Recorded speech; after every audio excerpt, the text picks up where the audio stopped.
श्री गणेशाय नमः। शांताकारं भुजगशयनं पद्मनाभं सुरेशं विश्वाधारं गगनसदृशं मेघवर्णं शुभांगं लक्ष्मीकान्तं कमलनयनं योगिभिर्ध्यानगम्यं वन्दे विष्णुं भवभयहरं सर्वलोकैकनाथं। प्रह्लाद नारद पराशर पुंडरीक व्यासाम्बरीश शुक शौनक भीष्मदालभ्यान् रुक्मांगदार्जुन वसिष्ठ विभीषण आदीन पुण्यानिमान परम भागवतांस स्मरामि। शुरू करते हैं। श्री भक्तमाल का हम लोग 52वां छप्पा पढ़ रहे थे और हम लोग ने दो भक्तों के बारे में पिछली वीडियो में पढ़ा था। कौन कौन से भक्त पढ़ा था? हमने पढ़ा था श्री भुवन सिंह जी के बारे में और पंडा श्री देवा जी के बारे में। अब हम लोग पढ़ेंगे श्री कामध्वज जी के बारे में। भय चारी भाई करें चाकरी वे राना जू की, तामे एक भक्त करे बन में बसेरो हैं। उदयपुर राज्य के एक सेवक परिवार में 4 भाई थे।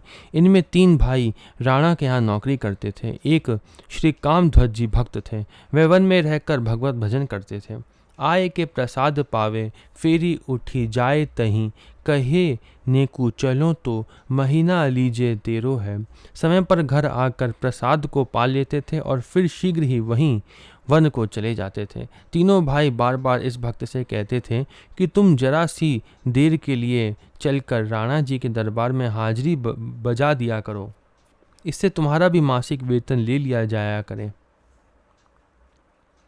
जाके हम चाकर हैं रहत हजूर सदा, मरे तो जरावे कौन वही जाको चेरो है। श्री कामध्वज जी ने इनको उत्तर देते थे कि हम जिसके सेवक हैं उसकी सेवा करते हैं और उसी की हाजिरी बजाते हैं, दूसरे से तुम्हें क्या काम। एक दिन भाइयों ने कहा कि जब तुम मर जाओगे तो तुम्हें कौन जलावेगा। इन्होंने उत्तर दिया, जिसके हम सेवक हैं वही हमें जलावेगा। छूट्यो तन वन राम आज्ञा हनुमान आए, कियो दाह धुआं लगे प्रेत पार नेरो है। भजन करते हुए वन में ही एक दिन श्री कामध्वज जी का शरीर छूट गया। भक्तों के स्वामी श्री राम जी की आज्ञा से श्री हनुमान जी आए, चंदन की लकड़ियों को एकत्र करके चिता बनाई और दाह संस्कार किया। उसके परम पावन धूम के लगने से अनेकों प्रेत योनियों से छूट गए, उनका उद्धार हो गया। अब हम लोग पढ़ेंगे श्री जयमल जी के बारे में। मेर ते प्रथम बास जयमल नृपति ताको सेवा, अनुराग नेकु खट को न भावही। श्री वीरम सिंह जी के पुत्र राजा भक्त श्री जयमल सिंह जी का निवास पहले मेड़ते नगर में था, बाद में जोधपुर नगर में बसाया। श्री ठाकुर जी की सेवा पूजा में उनका बड़ा भारी अनुराग था, क्योंकि ये श्री हित हरिवंश जी के शिष्य थे। उसमें उन्हें जरा सा भी खुटका अच्छा नहीं लगता था। करे घरी दास तामे, को जो खबर देत, लेत नहीं कान और ठोर मर वावही। वह नित्य अपने मंदिर में नियम से 10 घड़ी 4 घंटे सेवा करते थे। कितने घंटे करते थे? 4 घंटे सेवा करते थे। उनका नियम था कि सेवा के समय में यदि कोई किसी भी प्रकार का समाचार आकर देता तो वह उसे सुनते नहीं थे और समाचार देने वाले को मरवा डालते थे। इस भय से कोई भी उनके पास नहीं जाता था। हु तो एक भाई बैरी, भेद यह पाई लियो, क्यों आनी घेरो माता, जाई के सुना वहीं। जयमल जी का एक भाई मंडोवर का राजा था, वह इनका बैरी था। इस भेद को पाकर उसने पूजा के समय बड़ी भारी सेना लाकर नगर को चारों ओर से घेर लिया। किसी को ऐसा साहस नहीं हुआ कि यह समाचार उन्हें सुनावे। तब श्री जयमल जी की माता ने जाकर सब बात सुनाई। करे हरि भली प्रभु घोरा असवार भय, मारी फौज सब कहें लोग सचू पावहीं। सुनकर उन्होंने केवल यही कहा कि भगवान सब भला ही करेंगे। वे ज्यों त्यों सेवा में लगे रहे। अपने भक्त का संकट दूर करने के लिए स्वयं प्रभु पधारे और घोड़े पर चढ़कर रणभूमि में गए। उन्होंने अकेले ही शत्रु की सेना को मार भगाया। घोड़े को घुड़सार में बांधकर अंतर्धान हो गए। सब लोग शत्रु के पराजय की चर्चा करके सुखी हुए। देखे हाफे घोड़ा आहो, कौन असवार भयो, गयो आगे जबे देखियो, वही बैरी पर्यो है। सेवा पूजा समाप्त करके भक्त श्री जयमल जी ने युद्ध भूमि में जाने का विचार किया। वह घुड़सार में गए। वहां उन्होंने अपनी सवारी के घोड़े को हांफते देखकर लोगों से पूछा कि अरे, इस मेरे घोड़े पर किसने सवारी की है? सभी लोग चुप रहे, क्योंकि किसी को इसका पता न था। आगे जाकर इन्होंने देखा कि सेना घायल होकर पड़ी है और वह बैरी भी पड़ा है। बोलियो सुख पाए अजू, सांवरों सिपाही को है, एकले ही फौज मारी, मेरो मन हरियो है। उसने श्री जयमल जी से प्रसन्न एवं सुखी होते हुए पूछा, आपकी सेना का वह सांवला सा सिपाही कौन है जिसने अकेले ही मेरी सारी सेना को मार भगाया? यद्यपि उसने मुझे भी घायल कर दिया है, किंतु उसकी सुंदर आकृति ने मेरा मन हरण कर लिया है। ऐसा कहा। तो ही को दिखाई दई मेरे तर सत नैन, बैनन सो जानी वही, श्याम प्रभु डरियो हैं। ये सुनते ही श्री जयमल जी प्रेम विभोर होकर बोले, तुम्हें तो वह दिखाई पड़ गया, परंतु मेरे नैन तो तरस रहे हैं, मुझे नहीं दिखाई पड़ता है। इनकी प्रेम भरी बातों से वह समझ गया कि उन्हीं श्याम सुंदर भगवान ने कृपा की है। उन्होंने अपने भक्त की रक्षा की और मुझे भी दर्शन दिया। पूछी के पठाए दियो, वाने पन यह लियो, कियो इन दुख करे, भली बुरो करियो हैं।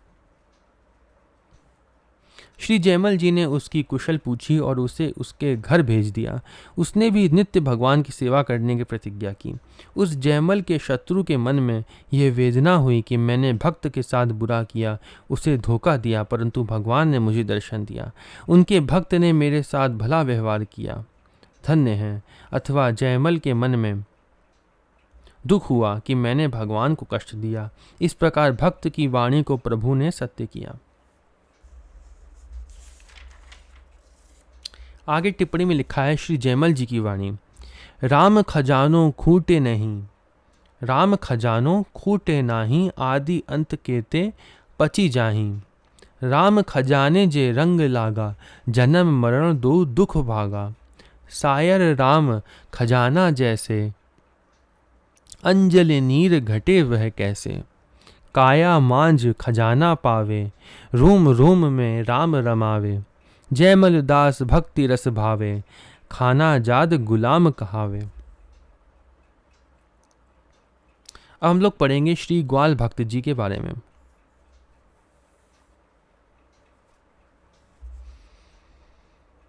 यहाँ पे ये भी दिया हुआ है कि आगे 117 कवित में भी हम लोग इनके बारे में पढ़ेंगे।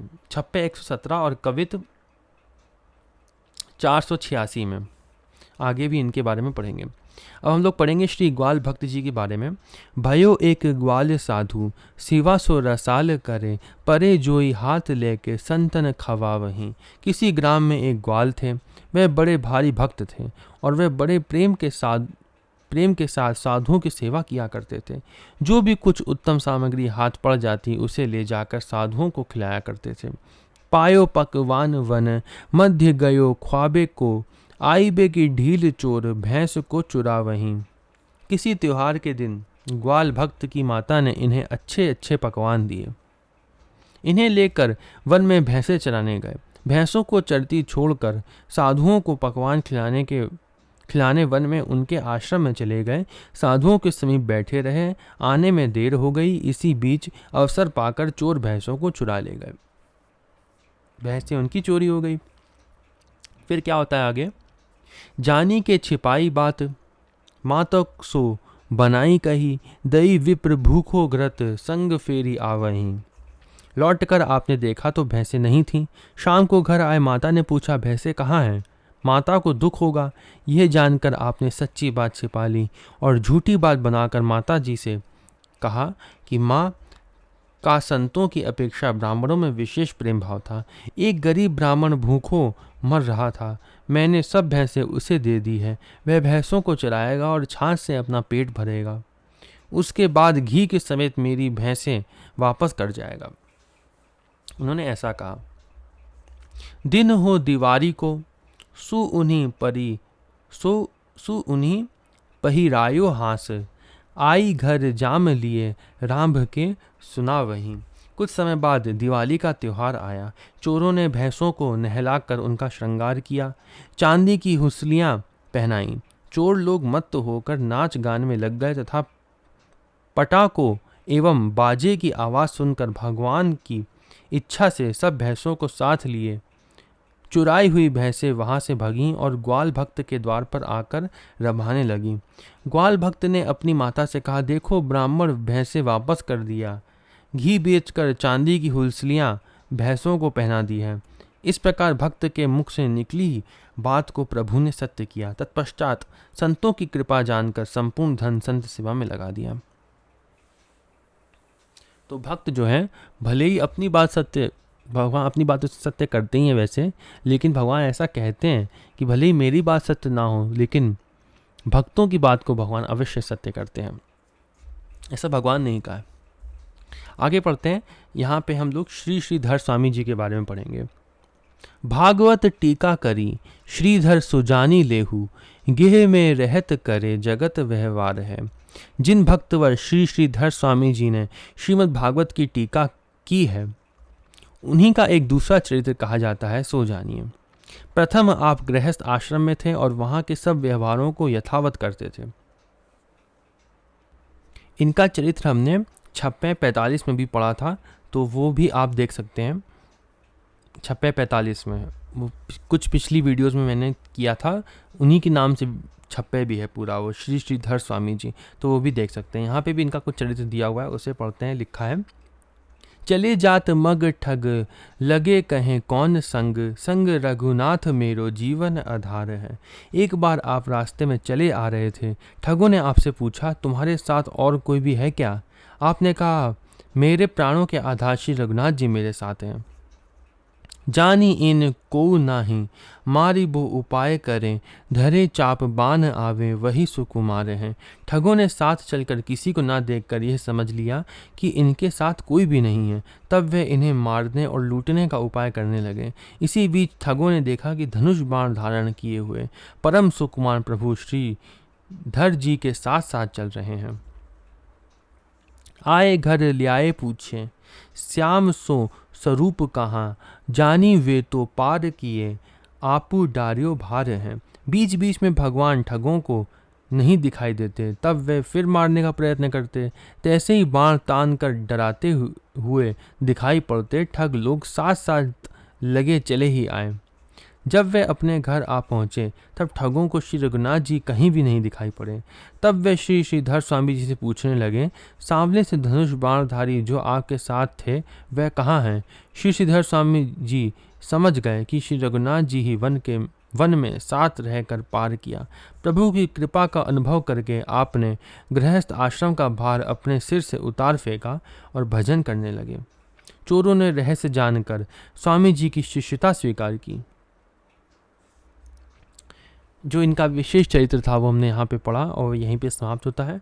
अगली वीडियो में हम लोग 53 छप्पे भक्तमाल का पढ़ेंगे, जिसमें हम लोग निष्किंचन भक्त श्री हरिपाल जी के बारे में पढ़ेंगे, श्री साक्षी गोपाल के भक्त के बारे में पढ़ेंगे, श्री रामदास जी के बारे में पढ़ेंगे।